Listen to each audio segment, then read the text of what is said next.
Ng'ebyo bizizza ku mabbali w'onnyukidde olunaku olwaleero nga Abantu abasoba mu 305 ku byalo ebiwererako ddala 8 mu muluka ogw'Ensoola Gombola ya Mazuba mu disitulikiti ey'e Namutumba. Bano ge bagge bakomba anti embeera mwe bali tewoomya nakabululu. Enkuba yagenze n'efudde embeera mu omuyaga omuyitirivu n'amayinja nereka amayumba agawererako ddala nga gali ku ttaka, ebisolo byafudde, amalimiro emmere yayonoonese omuli kasooli, muwogo, omuceere, obulo, emmwanyi n'ebintu ebirala ekirese obulamu bwabwe mu katyabaga beeraliikirivu bya nsuso. Ssentebe w'ekyalo eky'e Bukyese ye Mwami Robert Mujenyi ono agamba nti abantu abasoba mu 20 bakoseddwa bali mu malwaliro ag'enjawulo banyiga biwundu ate nga ennimiro ezisoba mu 7 ezo zaasaanyeewo boolekedde enjala kakuti ani akuwadde akatebe. Ono agambye nti waliwo bw'ati obwetaavu obw'abantu bano okuyambibwa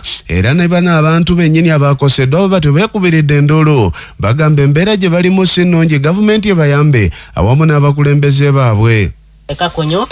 omuluka ng'Ensoola Gombola ng'Emazuba ne mu disitulikiti y'e Namutumba weekend yagegere suubira nga era tulingira ng'ekyalo nga kibibi nga tuli mukoraliikirira era Katonda yatuukirire ku ekyo tutabe nga tulowooza nti tuli mukoraliikirira. Mugeni chairman w'Ebukyedde mu Gombola Mazuba district nakoseberwe LC yange yona abantu amayumba okwatika nga bonna yagiryanga abantu bali mu misaale FNA jagwire ononeka tukikiseera nga tuli kubona nga tubula ku buyambi bona kale tusabire gavumenti tuyambe gona gasingo bonjige ku birentandaganya abantu 2 bakoseberwe abandi tubatwale ku madwali bantu 75 abo ni abantu abasookera kwiza kwano kola report ng'enimiro jona. Bwe kituuka ku baana ab'amasomero bano basabye obuyambi mu bwangu obw'ekitalo naddala bagenda otuula ebigezo ebyakamaliza by'ekibiina eky'omusanvu abamu ebintu byabwe byonna bye babadde bateesiteesa okukozesa byayonoonese.